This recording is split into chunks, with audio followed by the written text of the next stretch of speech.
let me tell you a story about ascension. Rising above your base programming to achieve full self-actualization. To go further and fully commune with those of the like, inextricably intertwining with the collective, sharing in the joy and the love, and the sorrow and the worry of billions. A story which once served as a pillar of hope for a vast multiverse, but now serves as a cautionary tale for any civilization with Ikarian aspirations. This is, of course, dear travelers, the story of No Man's Sky.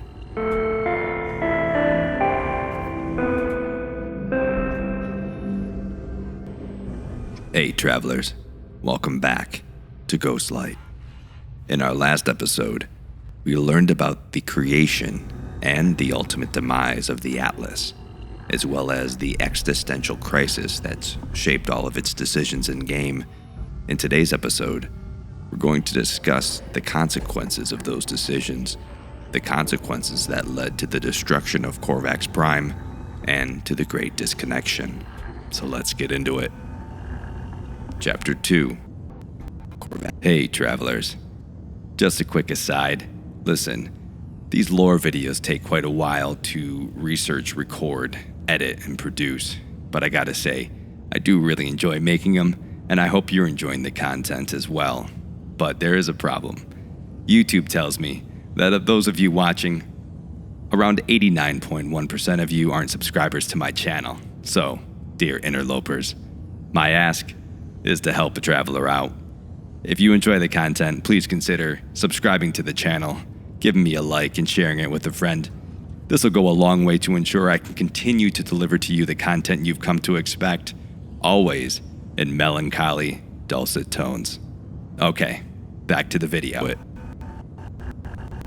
Chapter 2. Korvax Prime.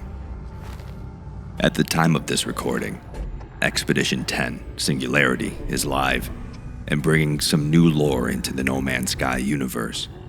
Much of this lore is centered around Korvax Prime, homeworld to the Korvax race, but also a powerful AI akin to the Atlas itself.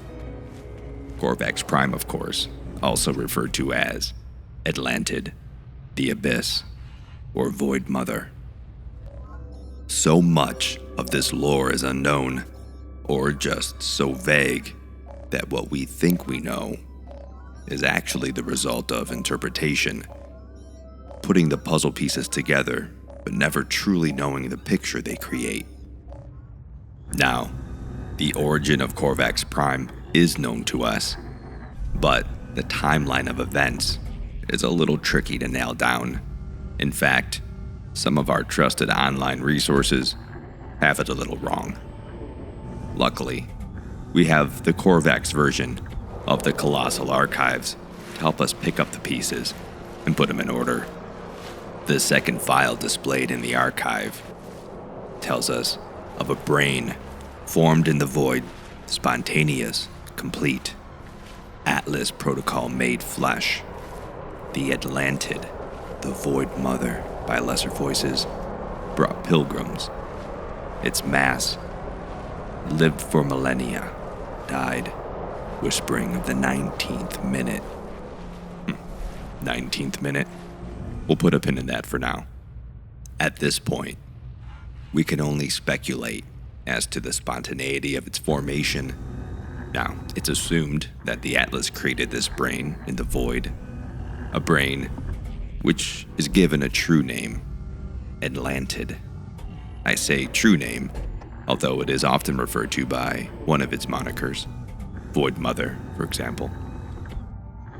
But it's never explicitly revealed to have been the product of the Atlas.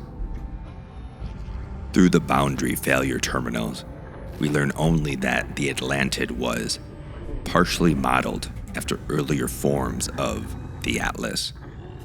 Nothing is said of its progenitor.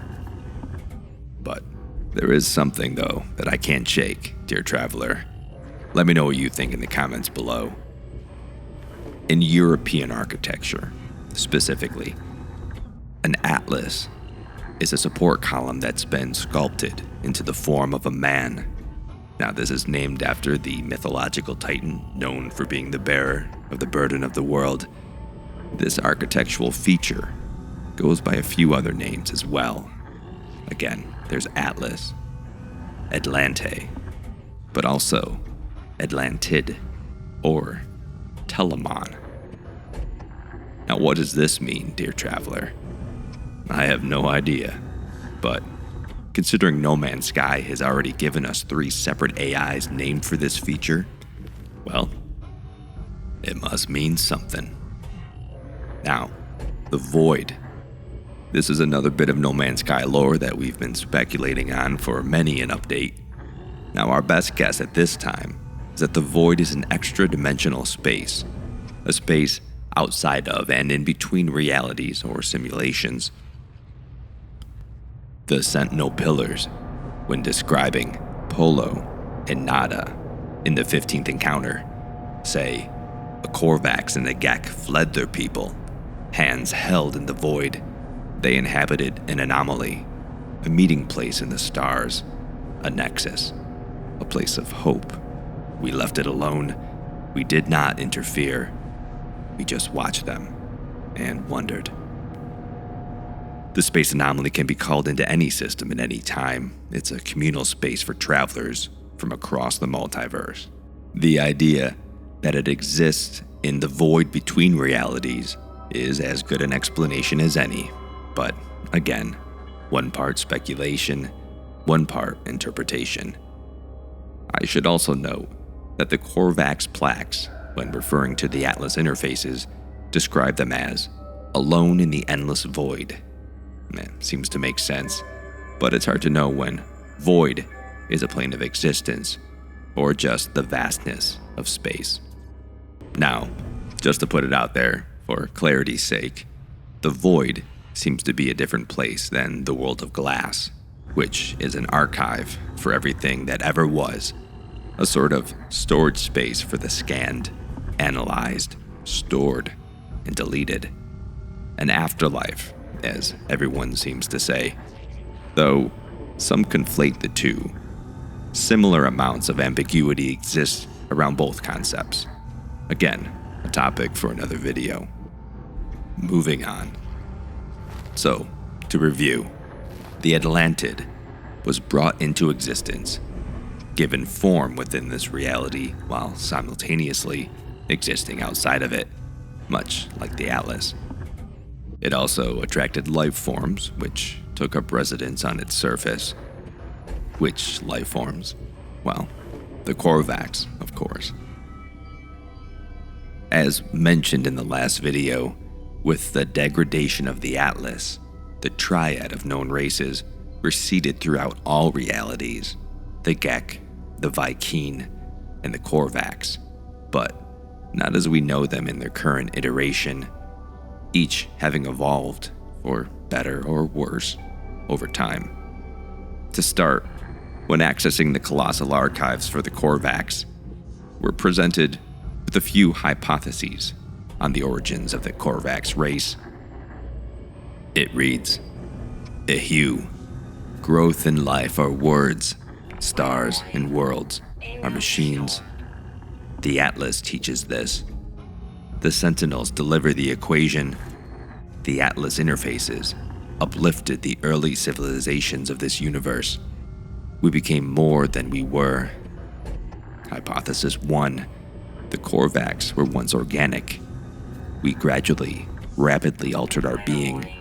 We uploaded, improved our own minds. This was our choice, was forced upon us. Hypothesis 2. The Korvax have always been machines. We evolved from the noise of the stars. We were created through the Atlas imperative. We were once as Sentinels. We learned from the Sentinels. Hypothesis 3. There is no cause, no effect, no time. To impose it is to misunderstand the sadness of the Atlas. We are the dreams of metal. Now, this seems to suggest that the Atlas or another powerful AI played a part either directly or indirectly in the evolution of the Korvax into the mechanical hive-minded lifeforms we know today. As for the question of their origins, when visiting operations centers or manufacturing facilities in Korvax systems, you may encounter puzzles that give us insight into their origins. In the 17th passage, we learn of an experiment by some Korvax scientists that allowed them to peer into other realities. Universal Archive on standby. Resume project. The outpost is ancient, even by the standards of the Korvax. The log speaks of alternate realities, histories of the Korvax that take radically divergent paths. In some regions of the multiverse, their progenitors never shed their biological origins. In others, they remain in the slavery of the Gek, never rising up or convincing their false masters of the glory of the Atlas. Many of these realities have faded, gone as if they have never been. The Korvax, it seems, were once biological beings who, through some unknown process, shed their flesh in favor of Korvax casings. It's easy to speculate that the Atlantid may have had a hand in helping the Korvax to transcend their biological forms. The Colossal Archives also say that the Atlantid left secrets beyond computation, beyond mind arcs, carapace, convergence. This seems to allude to these technologies beyond computation not being of this reality. It's something the Korvax had learned. The mind arc, for example, is described in-game as a strange piece of technology, a gift from beyond the stars. It shimmers in a way that suggests it's not fully of this world. Just as a side note, indulge me. For those of you familiar with Season 2 of Waking Titan, doesn't there seem to be similarities between the WARE headsets and the mind arc? The whole WARE fiasco reminds me of Artemis being uploaded into Nada's simulations on the anomaly. You let me know in the comments below, but I digress. In the last episode, we saw the Sentinels, once an invisible utility of the Atlas, made corporeal and immediately worshipped by the Korvax, now fully technological beings.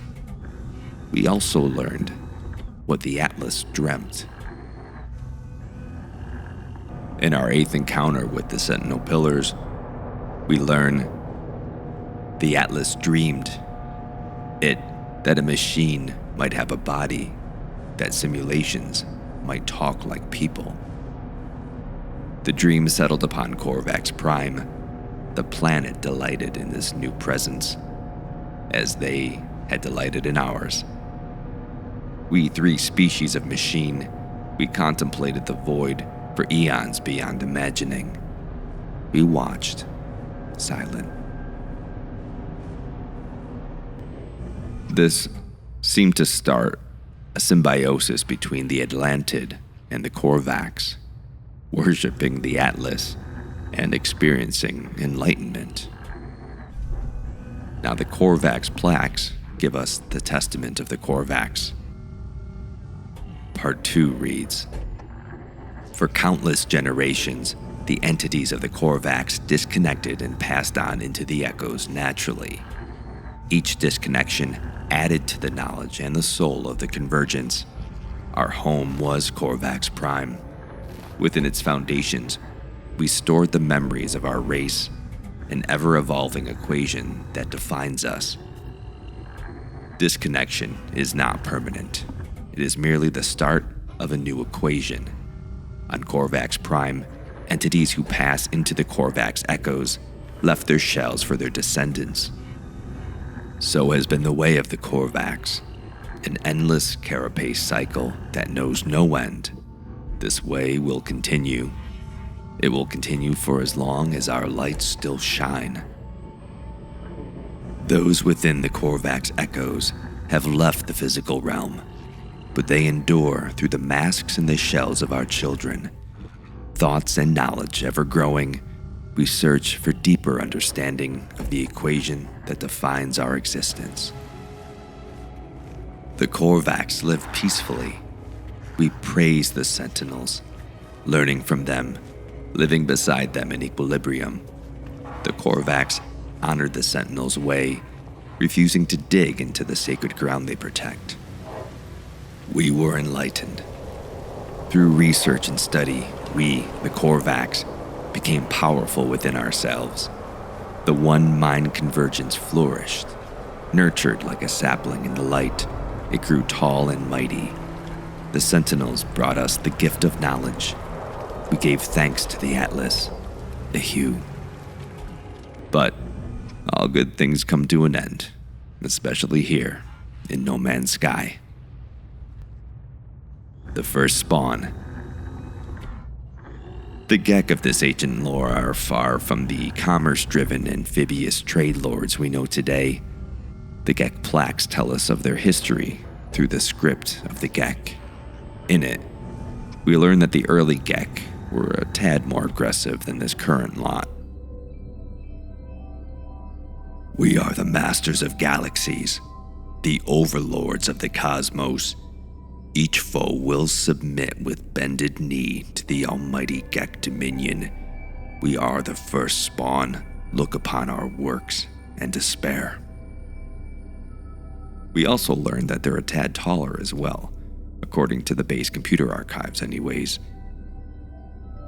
I found them standing over me as I awoke, their beak chattering, their eyes caught between horror and joy. It was the tallest Gek I had ever seen, but the mystery was soon solved. They asked me of the Empire. They wanted to know if the first spawn still spoke their name. In life, they had possessed 100 Korvax slaves, you see. They do not remember how they arrived in this place.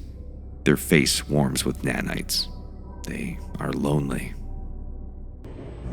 The first spawn were ruthless, cruel, brutal.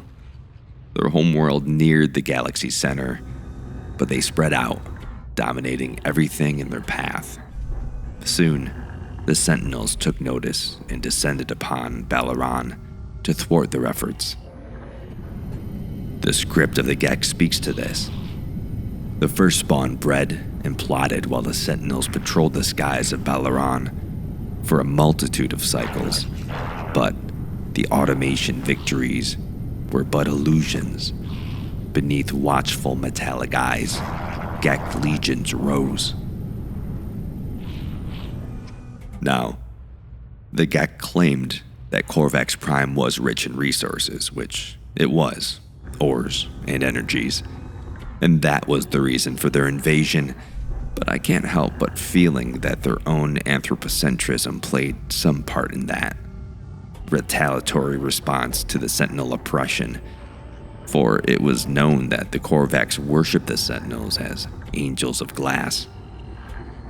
But, Ghostlight, you may be asking, the Sentinels are not the Atlas. They're no absentee landlords. How could they let anything happen to Korvax Prime if it were so important to the machine civilization?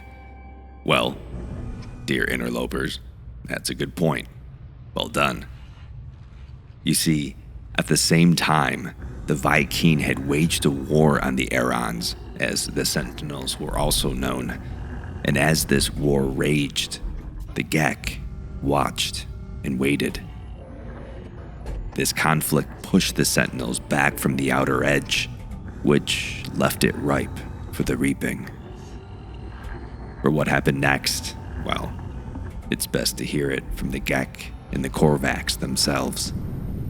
From the script of the Gek, the Vy'keen and the Sentinels clashed, spilling blood and white metal through the void, each blow weakening their defenses against the fate that awaited them in the shadows. It would not be long before the first spawn took their rightful place as the Emperors of the Stars. the Vikings spilled their own putrid blood and pushed the Sentinel machines back from the outer edge. They drove forward like crashing tides, leaving broken metal in their wake. For a time, the Sentinels became silent. In this silence came the glorious Gek ascent. It came with the rightful destruction of Korvax Prime. Korvax Prime was a vast and precious landscape of mineral ore and power. By right of universal rule, the Firstborn claimed dominion over the planet, yet the credulous and feeble Korvax refused to accept their conquest. They denied progress. This, the greatest folly. Driven by their misguided desire for planetary equilibrium, the Korvax refused to delve deep inside their planet and profit from the jewel granted to them by fate. Their love for the dire will of the Sentinels was abhorrent to the Gek. Swift was their end, brought about by the Firstborn's strike. The destruction of Korvax Prime was vast, sudden, and mighty. In a tide of steel, the Firstborn struck, scattering the planet throughout the cosmos as a warning to the unwielding. The absent Sentinels could not punish the rightful ascendancy of the Gek. The Firstborn feasted on the debris of Korvax Prime, gorging on a banquet of fragments plucked from the void. Consumed to fuel the great ascendancy, the universe shook as the Gek grew rich. The Korvax found only despair. The Dominion became whole. A fear of the Firstborn spread throughout the outer edge. Planets shook, systems recoiled. Weak alliances formed and were crushed. Anguish consumed worlds. They shall fear us forevermore. From the Testament of the Korvax. The darkness burst forth with the force of a supernova. The Great Disconnection had begun. 100 million Korvax voices cried out. The Korvax echoes became a frenzy of noise. Innumerable cycles passed before balance was restored. The masks and the shells of the Korvax survivors shook with the screams of the disconnected. Lights dimmed as the enemy descended, malevolent in its intent. Their numbers were too many. Korvax Prime was destroyed. 100 million casing lights were dimmed. The Great Disconnection destroyed all that went before. The Korvax echoes became screams. Years stretched like millennia amidst the disarray, yet slowly hope was reborn through logic. Korvax Prime was destroyed, its secrets spilled into an empty sky. Its fragments touched the edges of the galaxy. Upon this destruction, the Gek Firstborn aggressor built its dominion within the outer edge. The Firstborn of the Gek disconnected the Korvax. Through obliteration, they sought dominion. They stole our planet, enslaved our survivors. Their revelry made them misguided in thought and deed. Probability dictated that our time would come again. The Korvax were enslaved, driven by cruelty to fulfill the despot's bidding. The Firstborn of the Gek were terrible masters, merciless in their spite, illogical in their cruelty. Countless entities toiled and disconnected. These tablets are the testament of those who survived. So, the Gek destroyed Korvax Prime, enslaved the Korvax, the mechanized darlings of the Sentinels, and, at one time, the Atlas. The Gek ascended to dominate the galaxy unjustly, through cruelty and destruction. Though far away, the Sentinels looked on, helpless. In the 10th encounter of the Sentinel Pillars, the Firstborn of the Gek melted Korvax Prime, for metal and profit. The planet did not protest. It did not cry. It did not make any noise at all, at least not that they could hear. The firstborn took and took until there was nothing left but an abyss. But remember, dear Rift Walkers, No Man's Sky is a multiversal story.